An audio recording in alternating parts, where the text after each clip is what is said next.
আমাদের মাঝে মাইকেল চাকমা, যিনি এনফোর্সড ডিসঅ্যাপিয়ারেন্স বা গুমের শিকার হয়েছিলেন। তিনি ৩রা এপ্রিল ২০১৯ সালে ঢাকা থেকে তাকে গুম করা হয়েছে। ৯ এপ্রিল ২০১৯ সালে ঢাকা থেকে তাকে গ্রেপ্তার করে গুম করা হয় এবং ৫ বছর ৩ মাস ২৭ দিন তাকে গোপন কারাগারে, যেটা আপনারা বহুল আলোচিত জানেন যে কিভাবে গোপন বন্দিশালায় তাকে আটক রাখা হয়, সেই জায়গায় তাকে আটক রাখা হয়েছিল। আয়নাঘরের যে সমস্ত স্টোরি আপনারা ইতিমধ্যে শুনেছেন, বিভিন্ন ভিকটিমের বর্ণনা থেকে, মিডিয়ার যে রিপোর্ট হয়েছে সেগুলোর থেকে, গুম কমিশনের বক্তব্য থেকে, ঠিক একই কায়দায়, একই প্রক্রিয়ায়, একই প্যাটার্নে তাকে এতগুলো বছর আটক রাখা হয়েছিল।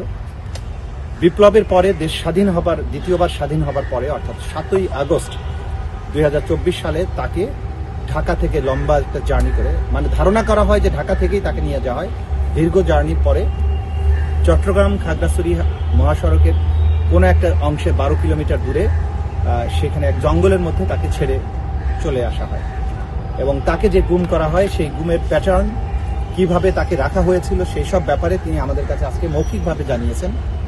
এবং এই জানানোর মধ্য দিয়ে আমরা ওনার এই বক্তব্য থেকে নিশ্চিত হয়েছি যে এনফোর্সড ডিসঅ্যাপিয়ারেন্স, যেটা গত সরকারের আমলে সিস্টেম্যাটিক ওয়েতে করা হয়েছে, সেগুলো শিকার তিনি হয়েছিলেন এবং সে কারণে তিনি একইভাবে এই বক্তব্যগুলো গুম কমিশনের কাছেও দিয়েছেন। আজকে আমাদের কাছে আন্তর্জাতিক অপরাধ ট্রাইব্যুনালে, যেহেতু এটা আন্তর্জাতিক আইনের অধীনে একটা অপরাধ, সেই অপরাধের বিচার চাইতে তিনি আমাদের কাছে এসেছিলেন। আজকে উনাকে যে গামছা দিয়ে তার চোখ এবং হাত বাঁধা হয়েছিল সেটাও তিনি সাথে করে নিয়ে এসেছেন।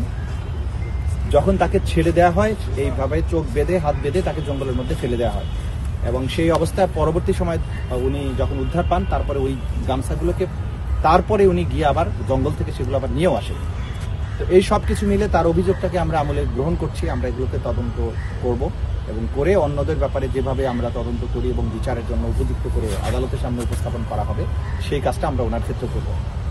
আজকে উনি কোনো লিখিত বক্তব্য নিয়ে আসেননি, মৌখিকভাবে যেটা দিয়েছেন সেটাকেই আমরা আমলে গ্রহণ করছি। উনি কয়েকদিনের মধ্যে আবার তার যে বক্তব্যগুলো আছে গুছিয়ে আবার লিখে আমাকে আরও বিস্তারিত তথ্য দেবেন। আপনারা জানেন যে আমাদের কাছে লিখিত অভিযোগ না করলেও আমরা আমলে গ্রহণ করতে পারি, আমাদের আইনে সেই সুযোগ আছে। তো উনি মৌখিকভাবে যে স্টেটমেন্ট এই ট্রাইব্যুনালের চিফ প্রসিকিউটরের কাছে করেছেন, সেটাই আমরা আমলে নিচ্ছি এবং সেটাকে সূত্র ধরে আমাদের তদন্ত শুরু হয়ে যাবে। পরবর্তী সময়ে উনি যে সমস্ত বক্তব্য এবং অন্যান্য প্রমাণাদি, তার গুম হয়ে যাওয়ার পরবর্তী সময়ে মিডিয়াতে যে সমস্ত রিপোর্ট হয়েছিল বা আরও যা কিছু আছে, সেগুলো উনি আমাদেরকে সরবরাহ করবেন।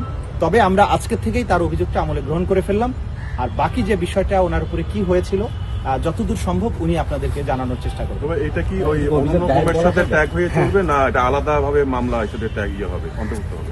দেখুন, আমাদের কাছে ক্রাইমস এগেইনস্ট হিউম্যানিটির মামলা সবগুলো কিন্তু এখন এইখানে নির্ভর করবে যে উনি যাদের বিরুদ্ধে অভিযোগ করছেন তাদের প্রত্যেকের ব্যক্তির বিরুদ্ধে, অধিকাংশের বিরুদ্ধে ইতিমধ্যে মামলা কিন্তু আমরা চলমান রেখেছি।